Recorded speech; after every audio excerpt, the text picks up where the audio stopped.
दामाद जी या बहू।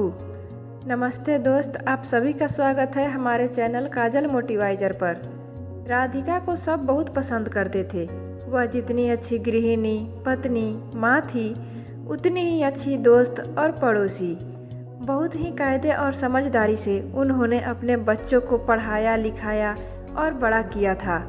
राधिका ने पहले अपनी बेटी निशा की शादी मुंबई के अच्छे खाते पीते परिवार के इंजीनियर लड़के अरुण से की थी। निशा की शादी के 1 साल बाद ही राधिका ने अपने बेटे अजय की शादी उसी शहर के डॉक्टर परिवार की अच्छी पढ़ी लिखी बेटी सोनिया से की। निशा सीए थी और सोनिया एक फैशन डिजाइनर। दोनों बहुत कायदे से अपने करियर और घर दोनों का ध्यान रखती। अपने काम के सिलसिले में अरुण पुणे में रहता था और अजय भी अपने काम के चलते दूसरे शहर में रहता था। राधिका कभी कभी दोनों बच्चों के घर रहने चली जाती थी।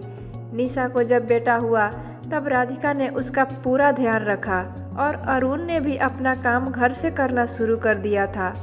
वह हर तरह से निशा का साथ देता और उसका ध्यान रखता था।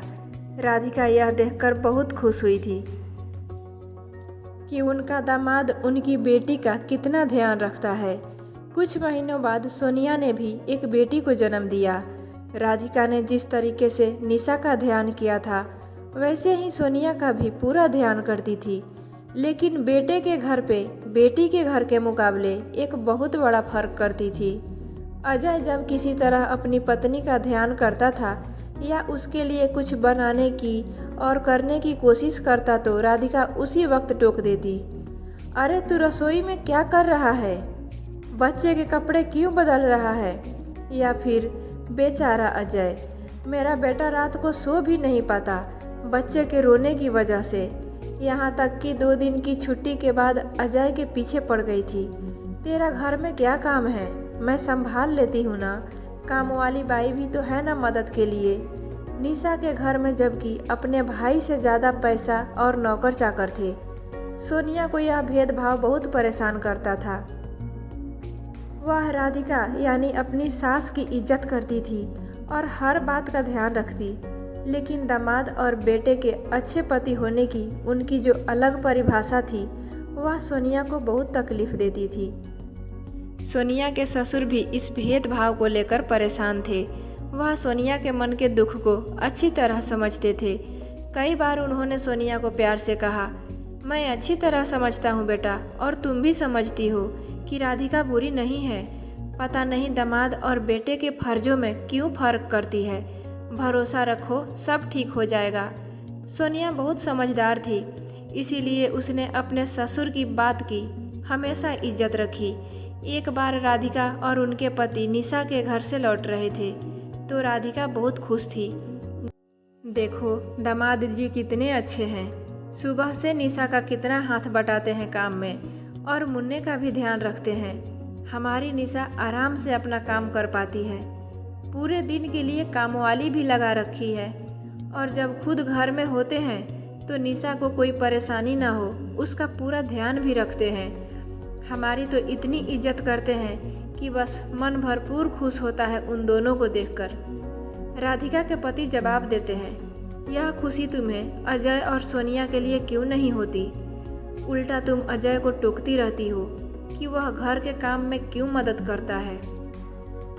पति पत्नी एक दूसरे का साथ दें, यह बात होनी चाहिए। या फिर दामाद बेटी का साथ दें लेकिन बेटा बहू का साथ ना दे। अजय ने तो शायद ही कभी हमारी जानकारी में अपने सास ससुर को चाय तो क्या पानी भी नहीं दिया, लेकिन जब दामाद जी हमारे लिए खाना तक बनाते हैं तो तुम्हें बड़ी खुशी होती है। यह फर्क क्यों? राधिका कुछ बोली नहीं। एक दिन अजय के घर में काम करते समय राधिका को तेज चक्कर आया और वह गिर गई। सोनिया और अजय उसी वक्त उनको डॉक्टर के यहाँ ले गए।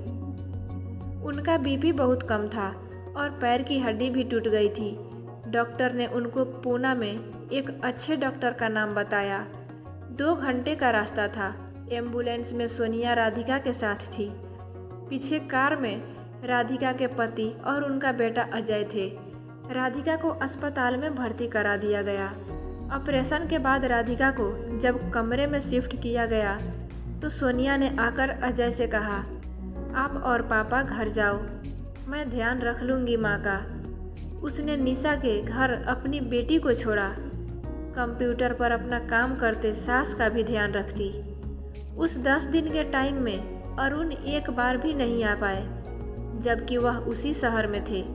निशा भी कम ही आ पाती थी। अस्पताल से छुट्टी मिलने पर जब राधिका को निशा के यहाँ कुछ दिन रहने की बात आई तो अरुण टालने से लगे। वैसे तो कोई बात नहीं है, लेकिन देख लीजिए मम्मी को पता नहीं कितना आराम मिले। राधिका चुप हो गई। निशा भी लाचार सी दिख रही थी। सोनिया ने अपनी सास को हिम्मत दी, कोई नहीं मम्मी, एम्बुलेंस में आपके घर चलते हैं, थोड़ी देर का तो रास्ता है, वहाँ अकेले कैसे होगा, तुम्हें भी तो अपना काम करना पड़ता है। सोनिया ने बताया, मैंने 1 महीने की छुट्टी और ले ली है, आप चिंता ना करें। राधिका को बाद में पता चला कि उनकी वजह से सोनिया की तनख्वाह में कटौती की गई है। वह बहुत शर्मिंदा हुई।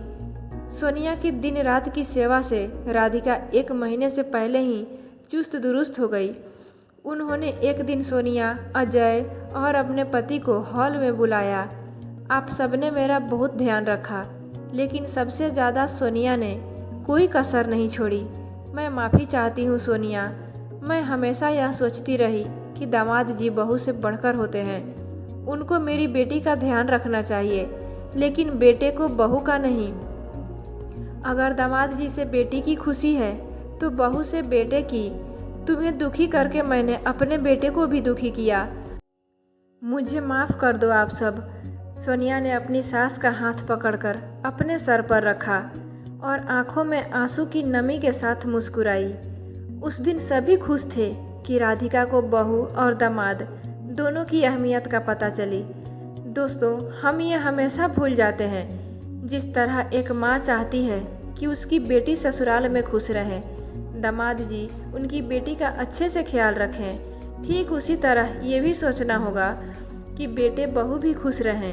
बेटे बहू का अच्छे से ख्याल रखें, क्योंकि बहू भी किसी की बेटी होती है और बेटा किसी का दामाद। अगर रिश्तों को दोनों पहलू से देखा जाएगा तो ही रिश्ता मजबूत बनेगा। जिस तरह हम घर के दामाद को प्यार और सम्मान देते हैं, ये जानते हुए कि वो किसी और का बेटा है, तो फिर बहू को क्यों नहीं दे सकते। वो भी तो किसी और की बेटी होती है, जो अपनी पूरी जिंदगी आपके परिवार को ही अपना मान लेती है। आप सभी से विनती है, ये भेदभाव ना कीजिए, दोनों ही रिश्ते को अपना प्यार और आशीर्वाद दीजिए। कहानी पसंद आई हो तो लाइक कीजिए, अपनों के साथ शेयर कीजिए। आप हमारे चैनल को सब्सक्राइब करके बेल आइकन ज़रूर दबा लें, ताकि आने वाली हर वीडियो आप तक सबसे पहले पहुँचे। आपसे मिलते हैं अगले वीडियो में। तब तक राधे राधे, अपना ख्याल रखिए। धन्यवाद। आप सभी से रिक्वेस्ट है कि कहानी को प्लीज़ पूरा देखिए।